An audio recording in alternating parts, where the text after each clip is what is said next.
آپ پہلے یہاں کی مارکیٹ کو ریسرچ کریں۔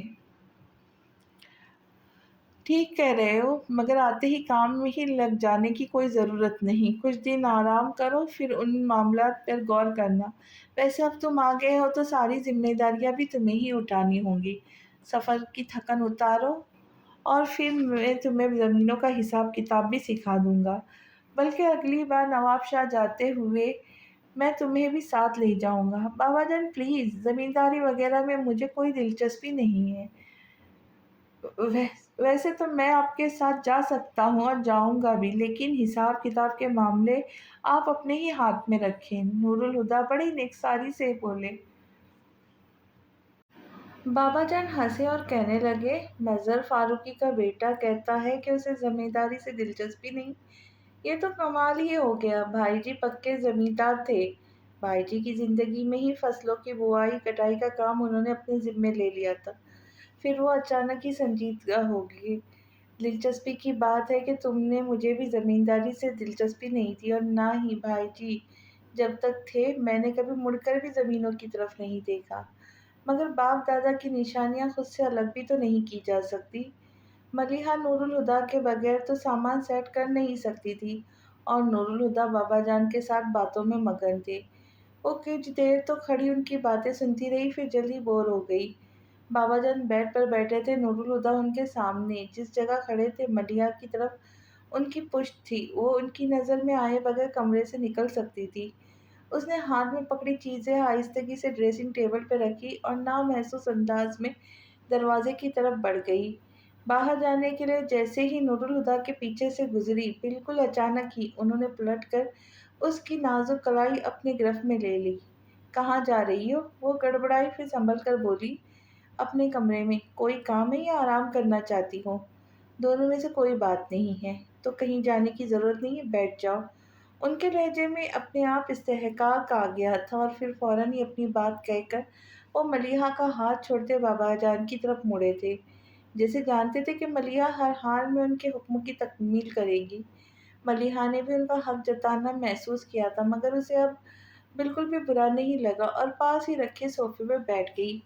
نور الہدیٰ اور بابا جان ایک بار پھر اپنی باتوں میں لگ گئے اور پھر سے بور ہونے لگی تھی، مگر اس نے دوبارہ باہر جانے کی کوشش نہیں کی، کیونکہ وہ جان گئی تھی کہ وہاں ایک شخص ایسا تھا جو اسے پوری جان سے محسوس کر رہا تھا۔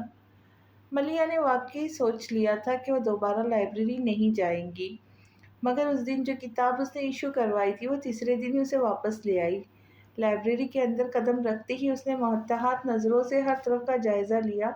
جب وہ نظر نہیں آیا تو مطمئن سی ہو کر کتاب واپس کر کے باہر آ گئی۔ اچھا ہوا جان چھوٹ گئی اور مجھے خود پر جبر بھی نہیں کرنا پڑا۔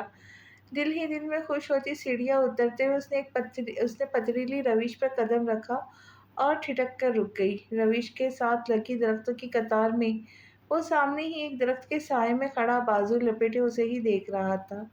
ملیحہ کو رکتے دیکھ وہ چلتا ہوا اس کے پاس آیا۔ 2 دن پہلے میں نے آپ سے کچھ کہا تھا، امید ہے آپ نے اس بارے میں کچھ نہیں سوچا ہوگا۔ وہ ایسے بولا جیسے اسے شرمندہ کرنا چاہتا ہو، اور ملیحہ ایک پل کو شرمندہ ہو بھی گئی، مگر فوراً ہی سر اٹھا کر اس کی طرف دیکھتے ہوئے کہا، آپ یا تو پاگل ہیں یا دیوانے۔ ملیحہ کے چڑھنے کے جواب میں وہ شرارت سے بولا، اتنا بڑا راز آخر آپ کو کس نے بتا دیا؟ میرے وجدان نے، وہ کہہ کر بے نیازی سے دوسری طرف دیکھنے لگی۔ سچ کہہ رہی ہے؟ وہ بول کر ہنسا۔ کیا مطلب؟ وہ بالکل نہیں سمجھی، مگر جواب دینے کی بجائے وہ ہنستا ہی رہا۔ وہ الجھن بھرے انداز میں اسے ہنستا ہوا دیکھتی رہی، پھر اپنی کہی بات کو سوچا تو بھی ایسا کوئی لطیفہ سمجھ نہیں آیا جس پر وہ یوں ہنس رہا تھا۔ میں نے ایسا کیا کہہ دیا جو آپ یوں ہنس رہے؟ زبردستی اپنی ہنسی روک کر اس نے ملیحہ کو دیکھا اور کہا، میرا نام وجدان مصطفیٰ ہے۔ ملیحہ کو فوراً ہی اس کے ہنسنے کی وجہ سمجھ آ گئی۔ وہ ایک بار پھر دل ہی دل میں فل اسپیڈ سے اسے گالیوں سے نوازنے لگی، اور میں پاگل بھی ہوں اور دیوانہ بھی، کس لیے ہوں شاید یہ بتانے کی ضرورت نہیں۔ ملیحہ نے سر کو جھٹکا اور آگے بڑھ گئی۔ کیا آپ آرام سے کہیں بیٹھ کر میری بات سن سکتی ہیں؟ اس کی آواز پر ملیحہ رکی تو وہ منت بھرے لہجے میں گویا ہوا، بس 5 منٹ، زیادہ آپ کا وقت نہیں لوں گا۔ اب ملیحہ نے ذرا دھیان سے اس کا چہرہ دیکھا۔ شکل سے تو سلجھا ہوا پڑھا لکھا نظر آ رہا تھا۔ ملیحہ نے سوچا بات سن لینے میں کوئی حرج نہیں ہے، شکل سے تو شریف آدمی لگتا ہے، اگر میں طریقے سے سمجھا دوں تو ہو سکتا ہے دوبارہ پریشان نہ کرے۔ سوچتے وہ سیڑھیوں پہ جا بیٹھی۔ وہ پینٹ کی جیبوں میں ہاتھ ڈالے اس کے سامنے کھڑا ہو گیا۔ میں آپ سے شادی کرنا چاہتا ہوں، کیا میری یہ خواہش شرعن یا قانوناً ناجائز ہے؟ بالکل نہیں۔ ملیحہ نے بولنے میں سیکنڈ کی دیر نہیں لگائی۔ تو پھر؟ اس نے پوچھا۔ پھر یہ کہ ایک چیز ہوتا ہے معاشرہ، جس معاشرے میں آپ اور میں رہتے ہیں وہاں راستے میں بیٹھ کر شادیوں کے فیصلے نہیں کیے جاتے۔ آپ ٹھیک کہہ رہی ہے۔ اس نے بھی پل بھر کی تاخیر کے بغیر تائید کی۔ ایسا کریں، مجھے اپنا ایڈریس دے دے اور کل یہی بات میرے پیرنٹس آپ کے گھر جا کر آپ کے پیرنٹس سے کریں گے، تب تو آپ کو کوئی اعتراض نہیں ہوگا؟ آپ بات سمجھنا ہی نہیں چاہتے۔ وہ چڑ کر بولی، جب میرے پاپا مجھ سے پوچھیں گے کہ میں آپ سے کہاں ملی تو کیا کہوں گی؟ راستے میں روک کر آپ نے مجھے پرپوز کیا اور میں نے ہاں کر دی۔ آپ کچھ سنے ہیں کہ نہیں؟ آپ میں کچھ سینس ہے ہی کہ نہیں؟ مجھے معلوم ہے یہ ٹھیک نہیں ہے، مگر میں نے خود بھی نہیں سوچا کہ میرے ساتھ کبھی ایسا ہوگا۔ کیا کوئی بھی شخص یقین کرے گا کہ مجھے محبت ہوگی، وہ بھی ایسی لڑکی سے جسے میں نے پہلے کبھی دیکھا بھی نہیں تھا، جس کا نام تک نہیں جانتا؟ اگر کچھ دن پہلے کوئی مجھے سے کہتا کہ راستے میں کسی لڑکی کو روک کر اسے شادی کے لیے مناؤ تو میں کسی قیمت پر ایسا حکمانہ کام کرنے کے لیے راضی نہیں ہوتا، مگر اب میں یہی سوچ رہا ہوں یہ سب بہت عجیب ہے۔ مگر کیا ان عجیب باتوں کو سوچنے کی بجائے آپ صرف میرے بارے میں ہی سوچ سکتی ہے؟ وہ ملیحہ کے پیچھے بنی عمارت کو دیکھ کر بول رہا تھا جیسے اس سے مخاطب ہو، دھیمی مگر مضبوط آواز میں نرم لہجے کے ساتھ ٹھہر ٹھہر کر بولتا۔ بلا شبہ اس کی آواز میں تذکیر کر لینے کی طاقت تھی۔ ملیحہ قائل ہو گئی۔ وجدان اب ملیحہ کو دیکھ رہا تھا۔ میں نے یہ کبھی نہیں کہا کہ آپ کا جواب ہاں میں ہونا چاہیے۔ وہ ایک پل کو رکا، پھر بولا، آپ اگر چاہے تو انکار بھی کر سکتی ہے، آپ کو حق ہے۔ بس اتنی سی درخواست ہے کہ کوئی فیصلہ کرنے سے پہلے بس ایک بار میرے بارے میں سوچ لیجیے گا۔ میری زندگی آپ کے فیصلے سے جڑی ہے، بھلا میں کسی اجنبی کے بارے میں کیوں سوچوں؟ وہ بے مروتی سے بولی، اجنبی ہی صحیح، مگر کیا آپ اپنے 24 گھنٹوں میں سے ایک پل بھی مجھے نہیں دے سکتی؟ وہ اس طرح سے بولا کہ ملیحہ نے گھبرا کر سر ہی جھکا لیا تو پسماندگی سے مسکرایا۔ اور میں نے اپنے دن رات آپ کو دے دیے، نہ میں آپ کے سوا کچھ سوچ سکتا ہوں نہ آپ کے سوا کچھ سوچنا چاہتا ہوں۔ بہت چاہا تھا میں نے آپ کی چاہت نہ کروں، مگر اب کر بیٹھا ہوں تو مجھے خود پر کوئی اختیار نہیں۔ نہ جانے وہ کیا کشش ہے جو مجھے آپ کی طرف کھینچتی ہے، میں کھینچا چلا آتا ہوں۔ ملیحہ نے سر اٹھا کر دیکھا، وہ سر جھکائے سرگوشیاں کر رہا تھا، مگر یہ سرگوشیاں بھی اتنی واضح تو تھی کہ اس کے کان کی لوئیں سرخ ہو گئی۔ مجھے اس کی بات ماننی ہی نہیں چاہیے تھی۔ اب اسے اپنی غلطی کا احساس ہو رہا تھا۔ اس نے سوچا اٹھ کر بھاگ جائے، مگر وجدان سامنے ہی کھڑا تھا۔ اگر ہاتھ پکڑ کر روک لیا تو؟ وہ اسکن کلر کے سوٹ پر اوڑھے میرون دوپٹے کا کونا مٹھی میں جکڑے فرار کے امکانات پر غور کر رہی تھی۔ تبھی وجدان ناراضی سے بولا، آپ ہمیشہ یہی کرتی ہیں نا؟ کیا؟ بے ساختہ جواب نہ بولی، یہی کہ جب بات آپ کے فیصلے کی آئے تو فرار کی راہیں ڈھونڈ لے۔ یہ کیا کہہ رہے؟ اس نے گھبرا کر سوچا۔ یہ کیا کہہ رہا ہے؟ اس نے گھبرا کر سوچا۔ میں نے جو بھی کہہ رہا ہوں ٹھیک کہہ رہا ہوں۔ وہ جیسے ملیحہ کو سوچ کر سن رہا تھا، جو جیسے ملیحہ کی سوچ کو سن رہا تھا۔ آپ فیصلہ کرنے سے ڈرتی ہے، فیصلہ تو پھر بھی بڑی چیز ہے، آپ کو تو رائے کا اظہار بھی مشکل لگتا ہوگا۔ میری کوئی رائے ہو تو اظہار بھی کروں، وہ روٹے پن سے دل سے بولی، اور یہ تو ناممکن ہے کہ آپ کی کوئی رائے ہی نہ ہو۔ ملیحہ نے چونک کر اسے دیکھا۔ آپ کے پاس دماغ ہے، سوچ سکتی ہے، رائے بھی رکھتی ہوں گی۔ ہاں، یہ الگ بات ہے کہ آپ اپنی سوچ کو ہی چھپا لے، جس طرح اپنے جذبات چھپا لیتی۔ اب یہ تو کوئی نہیں کہہ سکتا کہ آپ کے جذبات ہی نہ ہوں۔ جب محسوسات ہیں تو جذبات اپنے آپ ہی ابھر آئیں گے۔ چلو اگر ہو بھی تو اس کسی کو کیسا پرواہ۔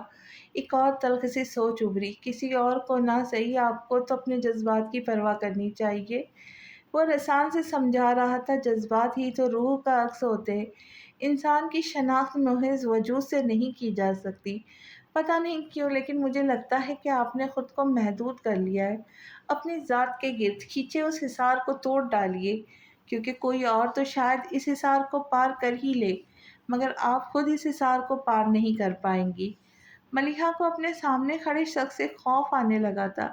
شاعر نے کہا تھا، میرا بھی چہرہ پڑھ لے، میرا بھی چہرہ پڑھ، میرے بھی حالات بتا۔ ملیحہ نے تو ایسی کوئی فرمائش نہیں کی تھی، مگر وجدان اتنی فرصت سے اسے پڑھ رہا تھا جیسے خاص طور پر اسی کام سے آیا ہو۔